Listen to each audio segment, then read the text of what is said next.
सम्पूर्ण लोकसेवा आयोगको तयारी गरेर बसिराख्नुभएका साथीहरूलाई हार्दिक स्वागत छ। आज हामी अर्को भिडियो लिएर आएका छौँ। पूर्व योग्यता परीक्षाको लिखित परीक्षा कार्यक्रम निर्धारण भएको छ है साथीहरू। असोजको 4 गते हुने भनेको परीक्षा जेएनजी आन्दोलनका कारण 14 र 15 गते विशेष कारणले स्थगित भएको सूचना निकालिएको थियो। त्यस पश्चात पुनः फेरि पनि अर्को कार्यक्रम हुने अथवा लिखित कार्यक्रमको निर्धारण गर्ने भनेर चाहिँ लोकसेवा आयोगको कार्यालयले सूचना राखेको छ। त्यो सूचना हामी तपाईँलाई जस्ताको तस्तै देखाउँछौँ।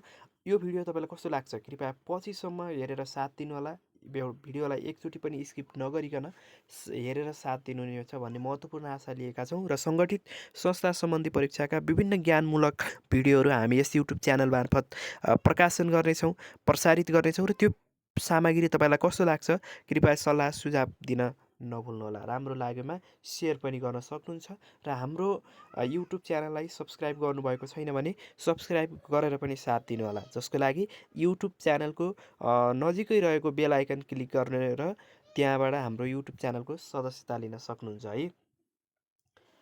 अब हामी तपाईँलाई लैजाँदैछौँ लोकसेवा आयोग लिखित परीक्षा सञ्चालन शाखा सुरक्षा निकाय तथा सङ्गठित संस्था अनामनगर काठमाडौँ भनेर माथि लेटरेड छ र यसको विषय चाहिँ पूर्व योग्यता परीक्षाका लागि लिखित परीक्षा कार्यक्रम पुनः निर्धारण गरिएको सम्बन्धी सूचना भनेर भनिएको छ।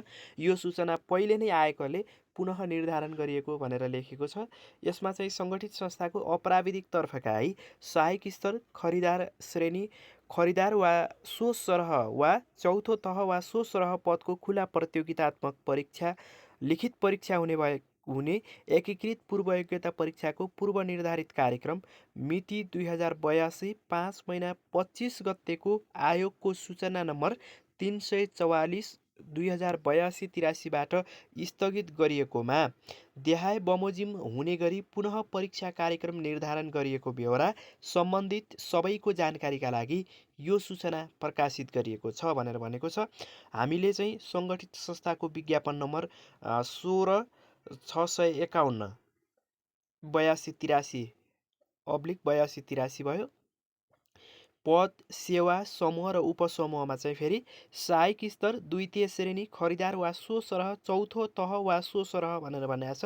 यो चाहिँ हाम्रो सेवा पद समूह उपसमूह सबै भयो र परीक्षा सञ्चालन हुने मिति चाहिँ विशेष गरी यो ख्याल गर्नुहोला 2082 सालको कार्तिक 15 गते है। कार्तिक 15 गते जहाँसम्म लाग्छ त्यति बेला शनिबार पर्छ र दिउँसो 2 बजे छ।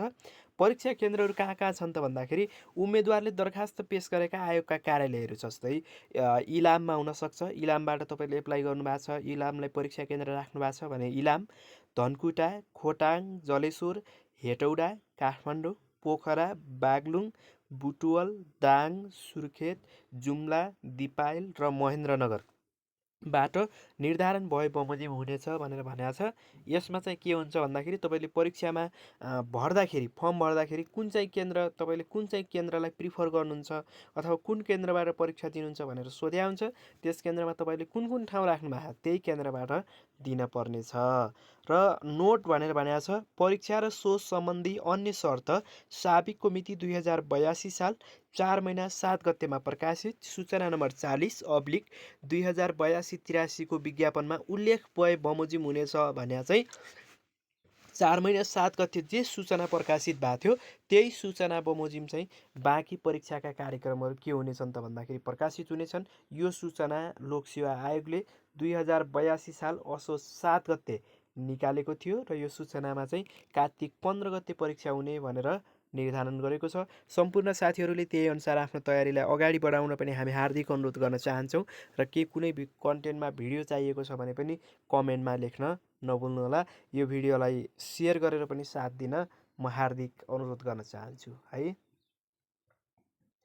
हवस् त साथीहरू, आजको यो ज्ञानमूलक भिडियो तपाईँलाई कस्तो लाग्यो कृपया जस्तो लाग्यो त्यस्तै सल्लाह सुझाव दिन नभुल्नुहोला, जसको लागि हाम्रो कमेन्ट सेसनमा पनि तपाईँले आफ्नो सल्लाह सुझावहरूलाई छोड्न सक्नुहुन्छ भने हाम्रो भिडियोलाई लाइक गर्नुहोला, कस्तो लाग्छ कमेन्ट गर्नुहोला, राम्रो लागेछ भने अरूलाई पनि देखाउनुपर्छ त्यसको लागि सेयर गर्न नभुल्नुहोला र सँगै रहेको बेल आइकनलाई थिची हाम्रो युट्युब च्यानललाई सब्सक्राइब गर्नुहोला ताकि हामीले अपलोड गरेका भिडियोहरू तपाईँ समक्ष सजिलै पुग्न सकुन् र हामीले अपलोड गर्ने बित्तिकै जोडिराख्नुहोला। तपाईँलाई नयाँ नयाँ भिडियो पस्किनेछौँ, त्यसको लागि तपाईँले हामीसँगै रहनुहोला। भन्दै तपाईँको तयारीलाई चुस्त दुरुस्त बनाउन अनुरोध गर्दै आजको भिडियोबाट हामी सम्पूर्ण टिम यही आज्ञा चाहन्छौँ। धन्यवाद, नमस्कार।